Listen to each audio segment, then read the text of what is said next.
Shalom, bien-aimés de Dieu, je suis le pasteur Jason de l'église Ariobot de Plateau. Nous allons partager notre pain quotidien qui a pour thème de la semaine Parcours d'Israël. Notre thème du jour, l'acte de constitution, et notre texte de base, Deutéronome 4, verset 1. Je lis la parole au nom du Seigneur Jésus, la version Louis II. Maintenant, Israël, écoute les lois et les ordonnances que je vous enseigne. Mettez-les en pratique afin que vous viviez et que vous entriez en possession du pays que vous donne l'Éternel, le Dieu de vos pères. Amen. La version français courant nous dit « Israélites, continua Moïse, obéissez aux lois et aux règles que je vous enseigne à mettre en pratique. Elles vous permettront de vivre et vous pourrez prendre possession du pays que le Seigneur, Dieu de vos ancêtres, vous donne. Amen. » Alors, au travers de ce verset, nous pouvons comprendre que pour vivre et posséder les territoires que l'Éternel nous donne, il nous faut obligatoirement obéir et mettre en pratique ses ordonnances, ses règles et ses lois. Amen. En obéissant à la volonté de Dieu, nous mettons de côté notre propre volonté et nous nous appuyons sur la sagesse de Dieu plutôt que sur notre sagesse qui est une véritable folie. Et celui-là même qui enseignait ces choses au peuple d'Israël était Moïse. Moïse qui lui-même a été recalé à la porte de Canaan à cause d'une désobéissance qui aux yeux des hommes pouvait sembler minime, mais qui était lourde de conséquences pour sa destinée.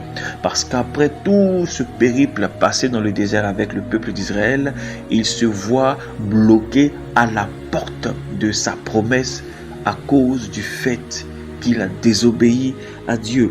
Et cela est un signal fort pour tous les enfants de Dieu qui veut nous dire que peu importe le titre que nous avons, peu importe notre position dans l'église, peu importe ce que nous faisons ou que nous estimons faire pour l'Éternel, une seule désobéissance peut nous sortir totalement du plan de Dieu ou une seule désobéissance peut totalement nous détourner clairement des promesses de Dieu. Amen. Toute désobéissance à une loi produit automatiquement une conséquence et toute position que nous occupons est déterminée par l'obéissance à une règle établie. Amen. Et on peut voir cela au travers de la vie de Saül qui s'est vu retirer la royauté à cause de sa désobéissance, à cause de son impatience. La Bible nous dit que l'obéissance vaut mieux que le sacrifice.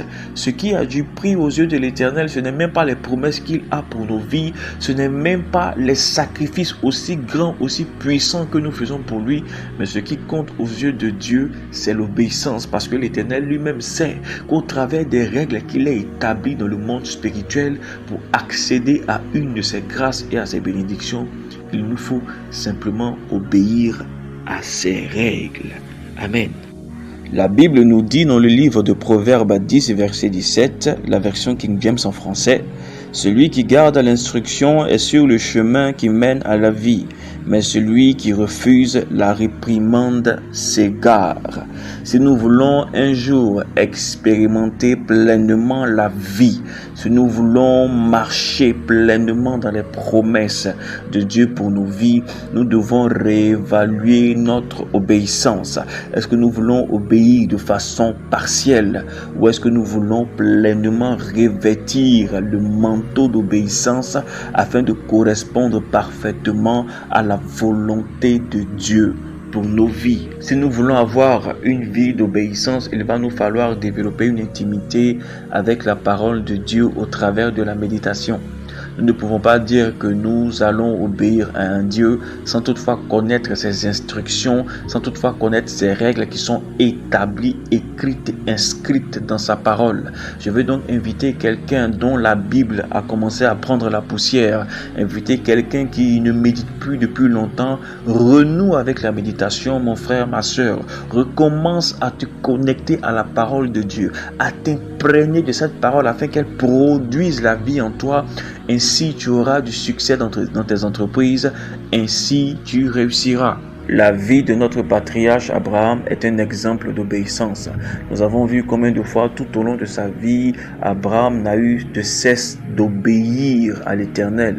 Même quand les choses qui lui étaient demandées paraissaient folles, il n'a pas hésité à obéir. Et nous avons vu combien de fois l'Éternel s'est glorifié pleinement dans la vie d'Abraham et il a vécu des choses extraordinaires. Je vais nous inciter à réévaluer notre obéissance vis-à-vis de Dieu et à véritablement nous conformer à ses instructions et à ses lois afin d'avoir accès à notre Canaan.